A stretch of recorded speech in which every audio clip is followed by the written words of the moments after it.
How to backup and restore Viber messages.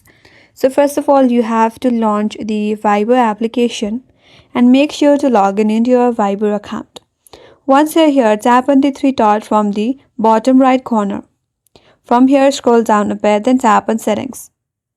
Once you're on the settings, tap on account. Here at the top, there is Viber backup, tap on it.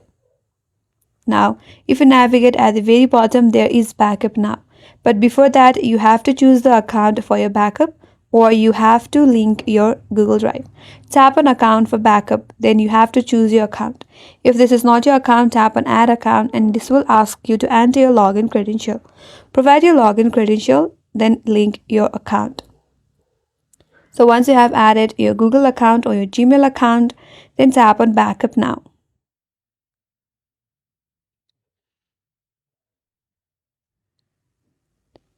Now once the backup is complete and if you want to restore your Viber messages again, you have to follow the same steps. Once you're under account, tap on Viber backup.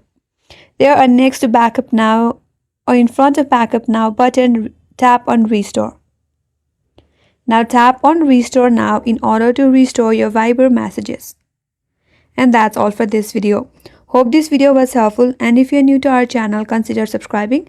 Thank you for watching and stay tuned for more videos.